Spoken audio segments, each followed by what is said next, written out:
Hello students, last video la nama vandu external resources merits and demerits பத்தி நம்ம வந்து discuss பண்ணோம்.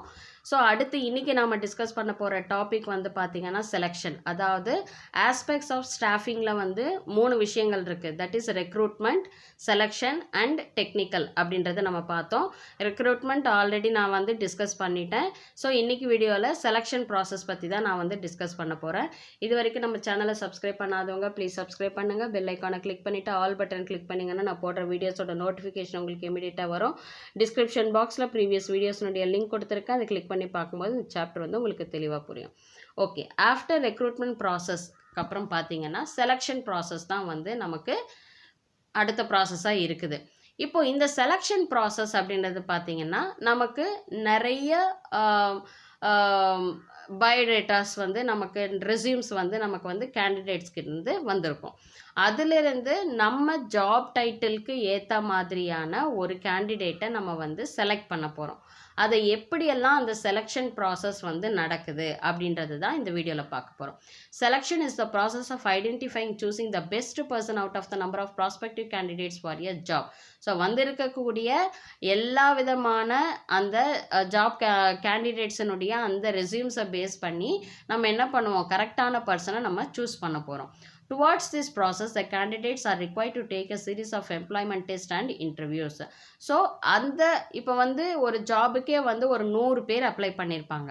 அவங்க வந்து கரெக்டான குவாலிஃபிகேஷன் அண்ட் எக்ஸ்பீரியன்ஸ் இருக்கிற பர்சன்ஸாக வந்து இருப்பாங்க.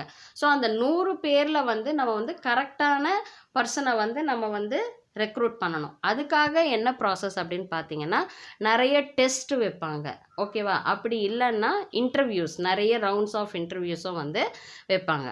At every stage, many are eliminated and a few move on to the next stage until the right type is found. So இந்த மாதிரி நிறைய டெஸ்ட் வைக்கிறது மூலியமாகவும் நிறைய இன்டர்வியூஸ் வைக்கிறது மூலியமாகவும் வந்து பார்த்திங்கன்னா ஃபில்டர் பண்ணிகிட்டே வருவாங்க. எந்தெந்த கேண்டிடேட்ஸ் வந்து நல்லா வந்து டெஸ்ட் எழுதியிருக்காங்க, யார் வந்து நல்லா இன்டர்வியூ பண்ணியிருக்காங்க அப்படின்னு ஒவ்வொரு ஸ்டேஜ்லேயும் வந்து நல்லா பண்ணாதவங்கள வந்து எலிமினேட் பண்ணிகிட்டே வருவாங்க. ஓகேவா? இப்போ 100 பேரில் வந்து இப்போ சப்போஸ் டெஸ்ட் எழுதினவங்க வந்து ஒரு 30 பேர், ஒரு 80 பேர் நல்லா பண்ணியிருக்காங்க அப்படின்னா அந்த 20 பேரை எலிமினேட் பண்ணிவிட்டு அந்த அடுத்த ஸ்டேஜுக்கு அந்த 80 பேரை வந்து த்ரூ பண்ணுவாங்க. Okay, so the process miss start right from the screening of the applications. though இந்த ப்ராசஸ் எப்போ ஸ்டார்ட் ஆகுது அப்படின்னு பார்த்தீங்கன்னா அவங்களுடைய அந்த அப்ளிகேஷன் ஃபார்ம்ஸ் வருது இல்லையா, அவங்களுடைய அவங்க ரெஸ்யூம்ஸ் எல்லாம் வருது இல்லையா, அதுலேயே வந்து ஃபில்டர் பண்ண ஆரம்பிச்சிருவாங்க. இப்போ ஒரு சிலர் வந்து இப்போ இவங்க 10 இயர்ஸ் எக்ஸ்பீரியன்ஸ் கேட்டிருக்காங்கன்னா ஒரு சிலர் வந்து 5 இயர்ஸ் மட்டும்தான் எக்ஸ்பீரியன்ஸ் இருக்கிறத வந்து கொடுத்துருப்பாங்க. இல்லை குவாலிஃபிகேஷன் வந்து இவங்களுக்கு கேட்ட அந்த குவாலிஃபிகேஷன் இல்லாமல் இருக்கலாம், இல்லை இவங்க கேட்ட ஸ்கில் செட் வந்து அவங்களுக்கு இல்லாமல் இருக்கலாம். அப்படின்னும் போது அந்த அப்ளிகேஷனை வந்து ஸ்க்ரீன் பண்ணி செலக்ட் பண்ணும்போதே அந்த வேண்டாத அந்த அப்ளிகேஷன்ஸ் எல்லாத்தையுமே அவங்க என்ன பண்ணிடுவாங்க, எலிமினேட் பண்ண ஆரம்பிச்சிடுவாங்க. It may continue even after the offer of employment acceptance and joining of the candidate. So இந்த மாதிரி ஒவ்வொரு ஸ்டேஜ்லேயும் வந்து பார்த்திங்கன்னா யாரெல்லாம் வந்து தகுதி இல்லாமல் இருக்காங்க, இல்லை இவங்களுடைய எக்ஸ்பெக்டேஷன்ஸை வந்து மீட் பண்ணாமல் இருக்காங்க அப்படின்னா அவங்கள எல்லாரையுமே எலிமினேட் பண்ணிகிட்டே வந்து வருவாங்க. So it is so because the process of selection like any other managerial decision involves judgement about the performance potential of the candidate. So இந்த செலெக்ஷன் ப்ராசஸ் பொறுத்த வரைக்கும் பார்த்தீங்கன்னா மேனேஜ்மெண்ட்டினுடைய டிசிஷன் வந்து எப்படி இருக்குன்னா அந்த ஒவ்வொரு கேண்டிடேட்டினுடைய பர்ஃபார்மன்ஸ் எப்படி இருக்குது, அவங்களுடைய கேப்பபிலிட்டி எப்படி இருக்குது, அவங்களுடைய பொட்டன்ஷியல் எப்படி இருக்குது, இதை பேஸ் பண்ணி தான் வந்து அவங்க என்ன பண்ணுவாங்க, அந்த கேண்டிடேட்டை ஜட்ஜ் பண்ணுவாங்க. The effectiveness of the selection process would ultimately be tested in the forms of on the job of the chosen person. So இந்த செலெக்ஷன் ப்ராசஸ் மூலிமா வந்து பார்த்திங்கன்னா ஒரு கரெக்டான பர்சனை வந்து அந்த ஒரு டெஸ்ட் மூலியமாகவோ இல்லை ஒரு இன்டர்வியூ மூலமாகவோ அவங்க வந்து அந்த ஜாபுக்கு ஏற்ற ஒரு கரெக்டான பர்சனை அவங்க வந்து சூஸ் பண்ணுவாங்க. இதுக்கு இந்த செலெக்ஷன் ப்ராசஸ் அப்படின்றது வந்து ஒரு இம்பார்ட்டண்ட் ரோலை வந்து ப்ளே பண்ணுது. ஓகே, இந்த செலெக்ஷன் ப்ராசஸில் வந்து பார்த்திங்கன்னா நிறைய ஸ்டெப்ஸ் இருக்குது. அது எல்லாத்தையுமே நம்ம பார்க்க போகிறோம். ஃபஸ்ட்டு வந்து பார்த்திங்கன்னா ப்ரிலிமினரி ஸ்க்ரீனிங் அப்படின்னு சொல்கிறது தான் first step. So preliminary screening அப்படின்றது வந்து எதுக்கு ஹெல்ப் பண்ணுது அப்படின்னு பார்த்திங்கன்னா சப்போஸ் இப்போ இவங்க வந்து ஒரு மேனேஜர் பொசிஷனுக்கு வந்து ஆள் எடுக்கிறாங்க அப்படின்னா, இன்கேஸ் அந்த மேனேஜர் பொசிஷனுக்கு ஏற்ற ஒரு குவாலிஃபிகேஷன் இல்லாத பர்சன்ஸ் அப்ளை பண்ணியிருக்கலாம்.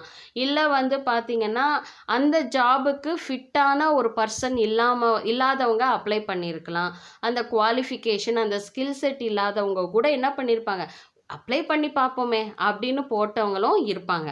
ஸோ இந்த ப்ரிலிமினரி ஸ்க்ரீனிங்கில் வந்து பார்த்திங்கன்னா இந்த மாதிரி அன்குவாலிஃபைடு அண்ட் அன்ஃபிட்டான கேண்டிடேட்ஸினுடைய அப்ளிகேஷன்ஸை அவங்க என்ன பண்ணிடுவாங்க, எலிமினேட் பண்ணிடுவாங்க. இதுதான் ஃபஸ்ட்டு ஸ்டேஜ். ஓகேவா?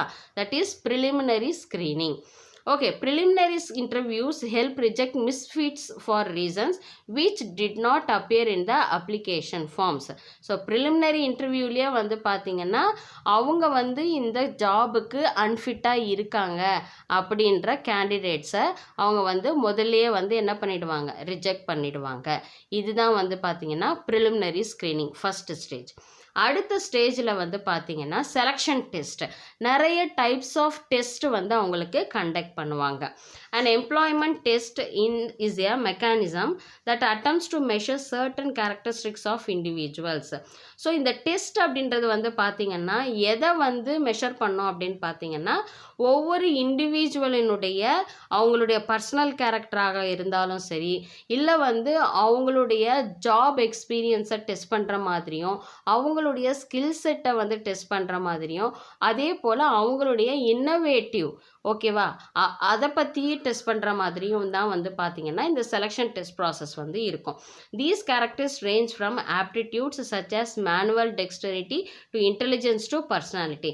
ஸோ இந்த டெஸ்ட்டை பொறுத்த வரைக்கும் பார்த்திங்கன்னா அவங்களுடைய கைத்திறன் ஓகேவா, எப்படி இப்போ வந்து ஒரு ப்ராடக்டை வந்து ப்ரொடியூஸ் பண்ணுறாங்கன்னா எவ்வளோ ஃபாஸ்ட்டாக பண்ணுறாங்க, எவ்வளோ வந்து குவாலிட்டியாக அவங்க பண்ணுறாங்க அப்படின்ற அவங்க கைத்திறனை வந்து மேனுவலாக எப்படி அவங்க ஒர்க்கை வந்து பர்ஃபெக்டாக பண்ணுறாங்க அப்படின்றதுலேருந்து அதே போல் இன்டெலிஜென்ஸ் அவங்களுடைய அறிவு கூர்மையை பொறுத்தும் அண்ட் அவங்க பர்சனாலிட்டி அவங்களுடைய இண்டிவிஜுவல் இன்ட்ரெஸ்ட் அதே போல் பர்சனலாக அவங்களுக்கு என்ன மாதிரியான கேரக்டர்ஸ் இருக்குது இது எல்லாத்தையுமே வந்து பார்த்திங்கன்னா இந்த டெஸ்ட் மூலிமா வந்து அவங்க அனலைஸ் பண்ணுவாங்க. அப்படி வச்சு தான் வந்து அவங்கள வந்து செலக்ட் பண்ணுவாங்க. ஸோ இப்போ இந்த செலெக்ஷன் ப்ராசஸில் என்ன மாதிரியான டெஸ்டஸ் இம்பார்ட்டன்ட் டெஸ்டஸ் எல்லாம் வந்து பண்ணுறாங்க அப்படின்னு பார்த்தீங்கன்னா ஃபஸ்ட்டு வந்து intelligence test. This is one of the important psychological tests used to measure the level of intelligence quotient of an individual. It is an indicator of the person's learning ability or the ability to make decisions and judgment. Intelligence test அப்படின்றது வந்து எதுக்காக வைக்கிறாங்க, எதை measure பண்ணுறதுக்காக வைக்கிறாங்கன்னு பார்த்தீங்கன்னா அவங்களுடைய அறிவு கூர்மையை அறிவு திறனை வந்து டெஸ்ட் பண்ணுறதுக்காக. ஸோ இதில் வந்து என்ன தெரியும், எதை வந்து புரிஞ்சிக்க முடியும், இந்த இன்டெலிஜென்ட் டெஸ்ட் மூலிமா ஒரு இண்டிவிஜுவல் பர்சனுடைய லேர்னிங் எபிலிட்டி எப்படி அவங்க விஷயத்தை வந்து சீக்கிரம் கிராஸ் பண்ணிக்கிறாங்க, எப்படி அவங்க சீக்கிரம் கற்றுக்கிறாங்க அண்ட் எப்படி வந்து டிசிஷன்ஸ் எடுக்கிறாங்க, அதே போல் வந்து பார்த்திங்கன்னா சரியான ஜட்ஜ்மெண்ட்டை வந்து கொடுக்குறாங்க, முடிவுகளை கொடுக்குறாங்க அப்படின்றத டெஸ்ட் பண்ணுறது தான் இந்த இன்டெலிஜென்ட் டெஸ்ட் அப்படின்றது. அடுத்தது வந்து aptitude test. It is a measure of individual potential for learning new skills. அதாவது ஒவ்வொரு இண்டிவிஜுவலும் வந்து பார்த்திங்கன்னா இப்போ ஒரு புது ஸ்கில் செட்டை வந்து அவங்க வந்து எவ்வளோ ஈஸியாக வந்து கற்றுக்குறாங்க அப்படின்றத வந்து மெஷர் பண்ணுறது தான் வந்து aptitude test.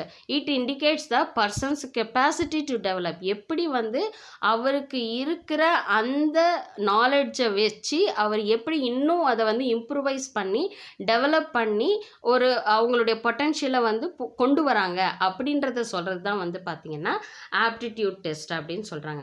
Such tests are good indices of a person's future success score.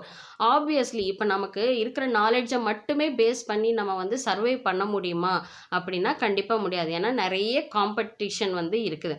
அப்படின்றப்போ புது புது டெக்னாலஜி ஸ்கில் செட்டு வரும்பொழுது அதுக்கேற்ப நாம் எப்படி ரியாக்ட் பண்ணுறோம், நம்மளுடைய பொட்டென்ஷியலை எப்படி நம்ம வெளிப்படுத்துகிறோம் அப்படின்றத வந்து ஒரு பர்சனுடைய ஃப்யூச்சரை வந்து சக்ஸஸ்ஃபுல்லாக கொண்டு போகிறதுக்கான ஒரு டெஸ்ட்டாக தான் வந்து இந்த ஆப்டிடியூட் டெஸ்ட் அப்படின்றது வந்து இருக்குது அப்படின்னு சொல்கிறாங்க. அடுத்தது personality test. Personality test provides clues to a person's emotions, her reactions, maturity and value systems, etc. These tests probe the overall personality. Hence, these are are difficult to design and implement. Okay, personality test அப்படின்றது பார்த்தீங்கன்னா ஒவ்வொரு individual கேண்டிடேட்டினுடைய அவங்களுடைய emotion level எப்படி இருக்குது, இப்போ ஒரு situation கொடுத்துட்டு நீங்கள் இந்த இடத்துல எப்படி நீங்கள் ரியாக்ட் பண்ணுவீங்க, என்ன மாதிரி ஒரு டிசிஷன்ஸ் நீங்கள் எடுப்பீங்க, இல்லை வந்து ஹானஸ்ட்டாக ஒரு டிசிஷனை நீங்கள் எடுப்பீங்களா, எப்படி நீங்கள் இதில் ரியாக்ட் பண்ணுவீங்க, உங்களுடைய மொராலிட்டியை வந்து நீங்கள் மாரல் வேல்யூவை வந்து எப்படி நீங்கள் வெளிப்படுத்துவீங்க, அதே போல் என்ன மாதிரியான ஒரு டிசிஷன்ஸ் நீங்கள் எடுப்பீங்க, அது வந்து அந்த கம்பெனியை வந்து டிஸ்டர்ப் பண்ணக்கூடாது, உங்கள் வேலையையும் அதை டிஸ்டர்ப் பண்ணக்கூடாது. இந்த மாதிரி அவங்களுடைய பர்சனாலிட்டியை வந்து அவங்களுடைய கேரக்டர்ஸை வந்து கொண்டு வரக்கூடிய விதமாக வந்து அந்த கொஷின்ஸ் எல்லாம் இருக்கும்.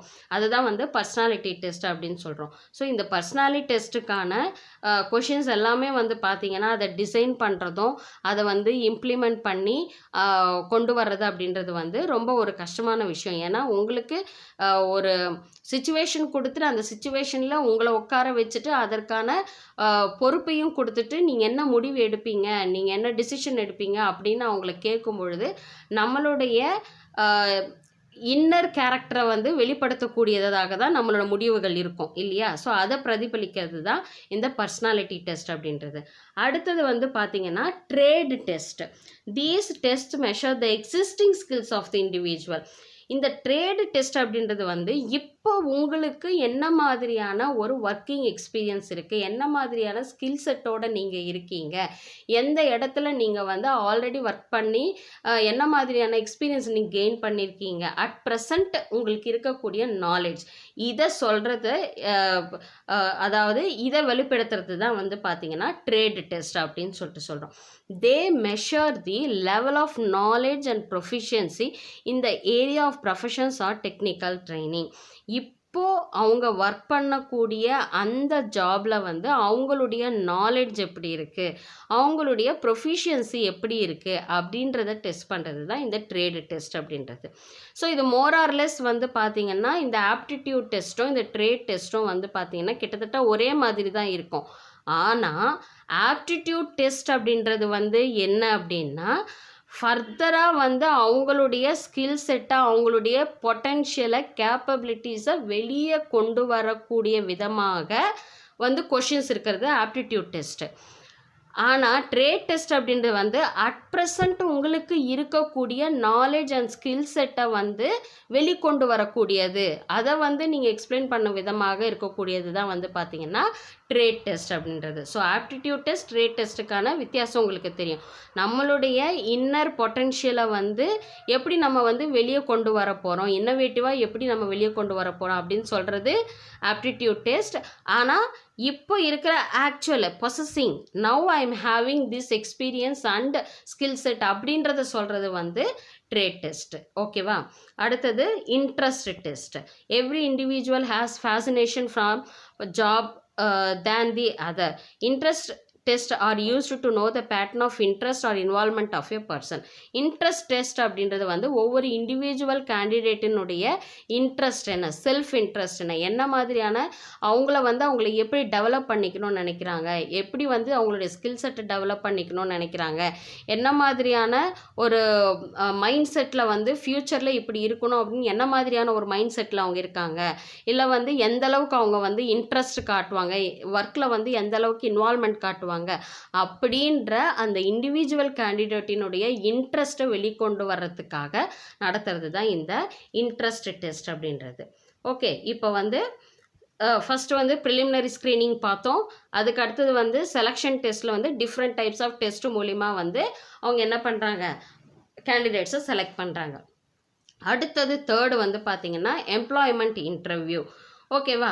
ஸோ இந்த இதில் வந்து பார்த்திங்கன்னா இன்டர்வியூ பண்ணுறவங்க வந்து அவங்க என்ன பண்ணுவாங்க, வந்திருக்கிற கேண்டிடேட்ஸை வந்து அவங்க வந்து இன்டர்வியூ பண்ணுவாங்க. அவங்களுடைய குவாலிஃபிகேஷன் அண்ட் எக்ஸ்பீரியன்ஸ், இல்லை வந்து அந்த எக்ஸ்பீரியன்ஸில் அந்த அந்த ஜாபில் வந்து அவங்களுக்கு இருக்கக்கூடிய நாலேஜ் என்ன, இது எல்லாத்தையுமே வந்து பார்த்திங்கன்னா இன்டர்வியூ மூலமாக எடுப்பாங்க. இன்டர்வியூவர் அதாவது இன்டர்வியூ எடுக்கக்கூடியவங்க மட்டும்தான் அங்கே கொஷின் கேட்பாங்கன்னு கிடையாது. இன்டர்வியூ அட்டன் பண்ணுறவங்களும் பார்த்திங்கன்னா நிறைய இன்ஃபர்மேஷன்ஸை வந்து கம்பெனி ரிலேட்டடான இன்ஃபர்மேஷன்ஸை வந்து அந்த இன்டர்வியூ எடுக்கிறவங்க கிட்டேருந்து அவங்க கலெக்ட் பண்ணவும் செய்வாங்க. ஸோ இதுதான் வந்து எம்ப்ளாய்மெண்ட் இன்டர்வியூ அப்படின்னு சொல்கிறாங்க. அடுத்தது ரெஃபரன்ஸ் அண்ட் பேக்ரவுண்ட் செக்ஸ். இப்போது நிறைய எம்ப்ளாயீஸ் வந்து பார்த்திங்கன்னா அப்ளிகேஷன் ஃபார்ம்லேயே வந்து பார்த்திங்கன்னா அவங்களுடைய நேம்ஸ், அட்ரஸஸ், டெலிஃபோன் நம்பர்ஸ் எல்லாம் கொடுப்பாங்க. அது மட்டும் இல்லாமல் அதில் வந்து யார் இந்த ஜாபுக்கு உங்களை ரெஃபர் பண்ணாங்க, எதன் மூலிமா இந்த ஜாபை பற்றி நீங்கள் தெரிஞ்சுக்கிட்டீங்க அப்படின்ட்டு அவங்க என்ன பண்ணுவாங்க, இன்ஃபர்மேஷன்ஸை வந்து அடிஷ்னல் இன்ஃபர்மேஷன்ஸாக வந்து கலெக்ட் பண்ணுவாங்க. ஸோ ப்ரீவியஸ் எம்ப்ளாயர்ஸ் யார், அதே போல் அங்கே வந்து யாரெல்லாம் உங்களுக்கு தெரியும், அதே போல் வந்து இப்போ வந்து ஒரு காலேஜில் ஒர்க் பண்ணுற ஒரு ப்ரொஃபஸராக இருந்தாலும் சரி, இல்லை வந்து ஸ்கூல்ஸில் ஒர்க் பண்ணுற டீச்சர்ஸாக இருந்தாலும் சரி, இவங்களுடைய ரெஃபரன்சஸ் வந்து கேட்பாங்க. அதாவது உங்களை பற்றின இன்ஃபர்மேஷன்ஸை அவங்ககிட்ட இருந்து அவங்க தெரிஞ்சுக்குவாங்க. ஓகே, அவங்க வந்து இங்கே எங்கே ஒர்க் பண்ணுறாங்க, அவங்க இல்லை வந்துட்டு அவங்க வந்து என்ன மாதிரி குவாலிஃபிகேஷன், அவங்களுடைய கேரக்டர் எப்படி அப்படின்ட்டு நம்ம ரெஃபர் பண்ணுற அந்த பர்சன் மூலிமா உங்களை பற்றி அவங்க வந்து தெரிஞ்சுக்குவாங்க. ஸோ இதை வந்து உங்களை வந்து பேக்ரவுண்ட் செக் பண்ணுறது, நீங்கள் கரெக்டாக வந்து எல்லாமே வந்து ஹானஸ்ட்டாக எல்லாமே ஃபார்மலாக கரெக்டாக படித்து முடிச்சுட்டு எல்லா டிகிரியும் கரெக்டாக கொண்டு வந்திருக்கீங்களா அப்படின்றத வந்து செக் பண்ணுறதுக்காக தான் இந்த ரெஃபரன்ஸ் அண்ட் பேக்ரவுண்ட் செக்ஸ் அப்படின்றத வந்து பண்ணுறாங்க. அடுத்தது selection decision. The final decision has to be made from among the candidates who pass the test, interviews and reference checks. So ஃபைனலாக ஒரு கேண்டிடேட்டை செலக்ட் பண்ணுறதுக்கு முடிவு பண்ணுறாங்க. அப்போது அந்த கேண்டிடேட் வந்து எல்லா டெஸ்ட்டையும் பாஸ் பண்ணியிருப்பார், எல்லா இன்டர்வியூவும் வந்து த்ரூ பண்ணியிருப்பார், அண்ட் ரெஃபரன்ஸ் செக்லையும் அவர் வந்து பாசிட்டிவாக இருக்கும் அவருக்கு. அப்படி இருக்கிற பட்சத்தில் தான் வந்து இவங்களை வந்து கேண்டிடேட்டை செலக்ட் பண்ணுவாங்க. The views of the concerned manager will be generally considered in the final selection because it is he or she is responsible for the performance of the new employee. So final selection பண்ணுறவங்கள தான் வந்து பார்த்திங்கன்னா அந்த கம்பெனியினுடைய new எம்ப்ளாயியாக வந்து அவங்க responsible எடுத்துக்கிறதுக்கு இந்த selection process வந்து decisions வந்து ஹெல்ப் பண்ணுது. அடுத்தது வந்து பார்த்திங்கன்னா மெடிக்கல் எக்ஸாமினேஷன் வந்து பார்த்திங்கன்னா இவங்க மெடிக்கலி ஃபிட்டாக இருக்காங்களா, எந்த விதமான இவங்களுக்கு மெடிக்கலி எந்த விதமான ப்ராப்ளம்ஸும் இல்லை. ஏன் இதை வந்து ஃபிட்னஸை வந்து செக் பண்ணுறாங்க அப்படின்னு பார்த்தீங்கன்னா, இப்போ ஒரு கேண்டிடேட்டை நான் இவ்வளோ ஸ்க்ரூட்டினைஸ் பண்ணி நான் ஒரு கம்பெனிக்கு நான் வந்து எடுக்கிறேன், ஒரு பொசிஷனுக்கு நான் எடுக்கிறேன் அப்படின்னா அந்த பர்சன் வந்து மெடிக்கல் ரீசன்னால் வெளியே போகாமல் இருக்கணும். எனக்கு ஒரு லாங் டேர்முக்கு அந்த பர்சனுடைய சர்வீஸ் வந்து தேவைப்படுது என் கம்பெனிக்கு அப்படின்னும் போது அவர் மெடிக்கலி ஃபிட்டாக இருக்கணும். அப்படின்றத என் கம்பெனிக்குள்ளே வரும்போது ஹீ இஸ் ஃபிட் அப்படின்ற அந்த ஒரு டிசிஷன், அந்த ஒரு எண்ணத்துக்காக தான் அவங்க வந்து இந்த மெடிக்கல் எக்ஸாமினேஷன் அப்படின்றத பண்ணுறாங்க. அடுத்தது job offer. The next step in the selection process, the job offer to those applicants who have passed all the previous hurdles. Okay, இதுக்கு முன்னாடி இருக்கிற எல்லா டெஸ்ட்டு எல்லாத்தையுமே முடித்து வந்ததுக்கப்புறம் வந்து பார்த்திங்கன்னா அவங்களுக்கு ஆஃபர் லெட்டர் கொடுப்பாங்க. அதாவது உங்களை வந்து நாங்கள் செலக்ட் பண்ணிட்டோம், உங்களை நாங்கள் இந்த பர்டிகுலர் ஜாபுக்கு வந்து நாங்கள் உங்களை அப்பாயின்மெண்ட் பண்ணிட்டோம் அப்படின்னு சொல்லிட்டு அவங்களுக்கு ஆஃபர் லெட்டர் வந்து கொடுப்பாங்க. ஓகேவா? ஸோ இந்த ஆஃபர் லெட்டரில் என்ன கொடுத்துருப்பாங்க அப்படின்னு வந்து பார்த்தீங்கன்னா, எந்த டேட்டில் நீங்கள் வந்து ஜாயின் பண்ணணும், எந்த டைமில் வந்து நீங்கள் வந்து கம்பெனியில் ரிப்போர்ட் பண்ணணும் அப்படின்ற எல்லா விஷயத்தையுமே இந்த அப்பாயின்மெண்ட் ஆர்டரில் மென்ஷன் பண்ணியிருப்பாங்க. அடுத்தது கான்ட்ராக்ட் ஆஃப் எம்ப்ளாய்மெண்ட். ஜாப் ஆஃபரை கொடுத்ததுக்கப்புறமா வந்து கேண்டிடேட்ஸ் என்ன பண்ணுவாங்க, ஓகே நான் இந்த அப்பாயின்மெண்ட் ஆர்டரை நான் அக்செப்ட் பண்ணுறேன் அப்படின்ட்டு அவங்க வந்து என்ன பண்ணுவாங்க, சைன் பண்ணுவாங்க. என்னென்ன டாக்குமெண்ட்ஸ் எல்லாம் கம்பெனி கேட்குறாங்க, சப்போஸ் ப்ரீவியஸ் எக்ஸ்பீரியன்ஸ் ஏதாவது இருந்துச்சுன்னா அந்த கம்பெனியில் கொடுத்த ஆஃபர் லெட்டர், ரிலீவிங் ஆர்டர், இது எல்லாத்தையுமே வந்து கொடுப்பாங்க. அது மட்டும் இல்லாமல் எஜுகேஷனல் சர்டிஃபிகேட்ஸ், இது எல்லாத்தையுமே வந்து அவங்க என்ன பண்ணுவாங்க, அவங்க வாங்கி செக் பண்ணி பார்ப்பாங்க. ஓகேவா? ஸோ இந்த மாதிரி தான் வந்து பார்த்திங்கன்னா ஒரு கேண்டிடேட்டை வந்து செலக்ட் பண்ணுறாங்க. One such document is attestation form. This form contains certain vital details about the candidate which are authenticated and attested by him or her. அதாவது இவங்களுடைய சர்டிஃபிகேட்ஸ், டாக்குமெண்ட்ஸ் எல்லாத்தையுமே வந்து ஒரு அட்டஸ்டேஷன் மாதிரி வந்து வாங்குவோம். மோஸ்ட்லி வந்து அவங்களே சைன் பண்ணி கொடுக்க சொல்லுவாங்க. அப்படி இல்லைன்னா யாராவது ஒரு கவர்மெண்ட் அத்தாரிட்டி கிட்டேருந்து சைன் வாங்கிட்டு வந்து அந்த அட்டஸ்டேஷன் வாங்கிட்டு வந்து கொடுக்க சொல்லுவாங்க. There is also a need for preparing a contract of employment. Basic information that could be included in written contract of employment for varying according to the level of the job, but the following checklist is set out by the typical headings. அதாவது suppose அவங்க வந்து ஒரு permanent எம்ப்ளாயியாக இருக்காங்களா, இல்லை வந்து ஒரு contract பேசிஸில் வந்து அவங்கள வந்து செலக்ட் பண்ணுறாங்களா அப்படின்றத வந்து அவங்களுடைய அப்பாயின்மெண்ட் ஆர்டரில் வந்து அவங்க மென்ஷன் பண்ணியிருப்பாங்க. ஸோ அவங்க வந்து என்ன பொசிஷனில் இருக்க போகிறாங்க, என்ன டியூட்டிஸ் அவங்களுக்கு இருக்குது, என்ன ரெஸ்பான்சிபிலிட்டிஸ் இருக்குது, அதே போல் வந்து date when continuous employment starts இந்த பேசிஸ் ஃபார் கேல்குலேட்டிங்ஸ். அதாவது அவங்க வந்து எப்போ வந்து ஜாயின் பண்ணுறாங்க அப்பத்துலேருந்து வந்து பார்த்திங்கன்னா அவங்களுடைய சர்வீஸ், அதாவது எவ்வளோ வருஷம் அவங்க வந்து சர்வீஸ் பண்ண போகிறாங்க, அவங்களுக்கு எவ்வளோ வந்து சேலரி கொடுக்க போகிறாங்க, என்னென்ன அலவன்சஸ் எல்லாம் கொடுக்க போகிறாங்க, எவ்வளோ ஹவர்ஸ் அவங்க ஒர்க் பண்ணணும். ஸோ இந்த மாதிரியான எல்லா இன்ஃபர்மேஷன்ஸும் வந்து கொடுக்க போகிறோம்.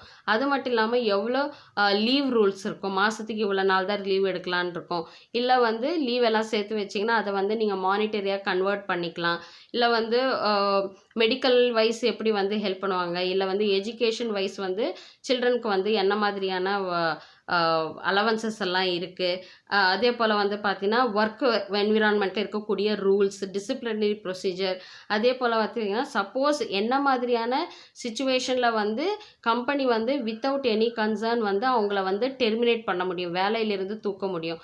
இந்த மாதிரியான எல்லா இன்ஃபர்மேஷன்ஸையுமே வந்து அந்த கேண்டிடேட்ஸ்க்கு வந்து அவங்க ஆல்ரெடி சொல்லிடுவாங்க. ஓகேவா? இதுதான் வந்து பார்த்திங்கன்னா செலெக்ஷன் ப்ராசஸ். இதில் ஏதாவது உங்களுக்கு டவுட்ஸ் இருந்துச்சுன்னா கமெண்ட் செக்ஷனில் கமெண்ட் பண்ணுங்கள். உங்கள் டவுட்ஸை நான் கிளாரிஃபை பண்ணுறேன். நெக்ஸ்ட் வீடியோவில் நம்ம பார்க்கலாம். தேங்க்யூ.